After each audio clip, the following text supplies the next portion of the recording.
Organic কেমিস্ট্রির খুব গুরুত্বপূর্ণ একটা টপিক হচ্ছে অ্যামিন। তো অ্যামিন নিয়ে আজকে বেশ কিছু গুরুত্বপূর্ণ কথা বলবো। আশা করি পরীক্ষায় তোমাদের এটা খুব কাজে দিবে। অ্যামিন হচ্ছে মূলত অ্যামোনিয়ার একটি জাতক।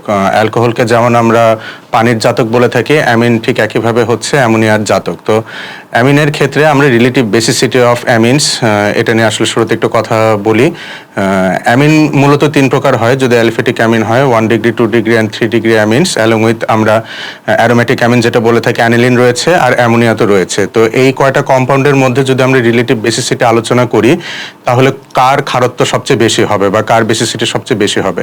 এই ক্ষেত্রে আমাদের একটা জিনিস মাথায় রাখতে হবে যে অ্যালকেল গ্রুপের বেসিক্যালি কাজটা আসলে কি। অ্যালকেল গ্রুপের কিন্তু পজিটিভ ইন্ডাকশন ইফেক্ট রয়েছে, বা তারা অ্যামোনিয়া বা অ্যামিনের অণুতে যে নাইট্রোজেন পরমাণুটা রয়েছে তাকে কিন্তু তারা ইলেকট্রন ডোনেট করতে পারে। তো আমরা অলরেডি জানি যে লুইস বেস হচ্ছে অ্যামোনিয়া, দ্যাট মিনস অ্যামোনিয়ার অলরেডি কিছুটা ক্ষারধর্মিতা রয়েছে। তো তার সাথে যদি অ্যালকাইল গ্রুপটা অ্যাটাচড হয় সেই ক্ষেত্রে কিন্তু যে নাইট্রোজেন পরমাণুটা রয়েছে সেখানে কিন্তু ইলেকট্রন ডেনসিটিটা বৃদ্ধি পাচ্ছে। তাহলে আমরা 1 ডিগ্রি, 2 ডিগ্রি অ্যান্ড 3 ডিগ্রি অ্যামিনের মধ্যে যদি আসি, স্বাভাবিক হিসাবে সবচেয়ে বেশি ক্ষারধর্মী হওয়ার কথা কিন্তু 3 ডিগ্রি অ্যামিনের, কজ তার সাথে 3টে অ্যালকাইল গ্রুপ অ্যাটাচড থাকছে।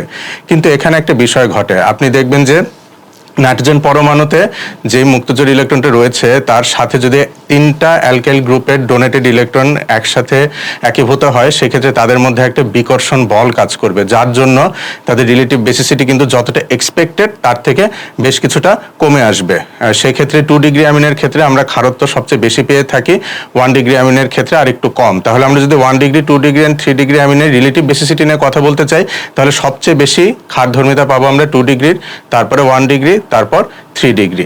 এখন যদি আমরা অ্যালিফেটিক অ্যামিন এবং অ্যারোমেটিক অ্যামিনের তুলনা করি যে এই দুটোর মধ্যে আসলে কার ক্ষারধর্মিতা বেশি, দেখেন আমরা জানি যে অ্যামিনো গ্রুপ যেটা রয়েছে সে কিন্তু পজিটিভ ইন্ডাকটিভ ইফেক্ট শো করে, তার মানে বেনজিন রিংকে তারা ইলেকট্রন ডোনেট করতে পারে। তো সেই ক্ষেত্রে অ্যামিনো গ্রুপের নাইট্রোজেনের ওপরে যেই ইলেকট্রনটা রয়েছে তার পরিমাণটা কিন্তু কমে যাবে। সেই ক্ষেত্রে আমরা অ্যারোমেটিক অ্যামিনের বেসিসিটি কিন্তু বেশ কিছুটা কম পাবো।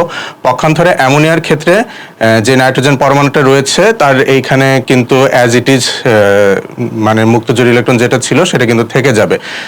তাহলে আমরা যদি অ্যালিফেটিক অ্যামিন, অ্যামোনিয়া এবং অ্যারোমেটিক অ্যামিন 3টাকে যদি একই সাথে তুলনা করতে চাই তাহলে সবচেয়ে বেশি ক্ষার ধর্ম থাকবে হচ্ছে অ্যালিফেটিক অ্যামিনের, তারপরে অ্যামোনিয়া, তারপরে হচ্ছে অ্যারোমেটিক অ্যামিন। এখন আমরা যদি 1 ডিগ্রি, 2 ডিগ্রি এবং 3 ডিগ্রি অ্যামিনের মধ্যে পার্থক্য করতে চাই সেক্ষেত্রে পার্থক্য সূচক বিক্রিয়াটা কি হবে বা কোন রিয়েজেন্টের সাহায্যে আসলে আমরা এই পার্থক্যটা করে থাকবো। সেই ক্ষেত্রে সোডিয়াম নাইট্রাইট এবং হাইড্রোক্লোরিক অ্যাসিডের সাহায্যে উৎপন্ন নাইট্রাস অ্যাসিডের সাথে বেসিক্যালি আমরা 1 ডিগ্রি, 2 ডিগ্রি এবং 3 ডিগ্রি অ্যামিন 3টারই রিয়াকশন করিয়ে দেখব এবং কোন ক্ষেত্রে কি কি রেজাল্ট আসে সেটার উপর বেস করে আসলে আমরা ডিসিশন নিব। তো 1 ডিগ্রি অ্যামিনের ক্ষেত্রে নাইট্রাস অ্যাসিডের সাথে রিয়াকশনের ফলশ্রুতিতে কিন্তু বুদবুদ আকারে নাইট্রোজেন গ্যাস তৈরি হবে।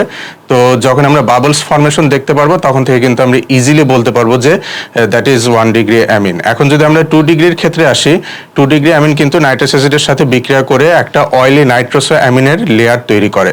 সো যখন একটা অয়েলি বা ইয়েলোইশ অয়েলি লেয়ারের ফর্মেশন হবে তখন কিন্তু আমরা বুঝতে পারবো কি যে এটা হচ্ছে 2 ডিগ্রি অ্যামিন। এখন যদি আমরা 3 ডিগ্রি অ্যামিনের ক্ষেত্রে আসি, 3 ডিগ্রি অ্যামিন নাইট্রাস অ্যাসিডের সাথে বিক্রিয়া করে ট্রাইমিথাইল অ্যামোনিয়াম নাইট্রাইটের একটা জলীয় দ্রবণে দ্রবীভূত লবণ তৈরি করবে। সো খুব ইজিলি কিন্তু আমরা নাইট্রাস অ্যাসিডের সাহায্যে এই 3টে অ্যামিনের মধ্যে পার্থক্য করতে পারবো। এখন যদি অ্যারোমেটিক অ্যামিন থাকে, অ্যারোমেটিক অ্যামিন কিন্তু নাইট্রাস অ্যাসিডের সাথে বিক্রিয়া করে ফেনল তৈরি করবে এবং একই সাথে নাইট্রোজেন গ্যাস তারা রিলিজ করবে।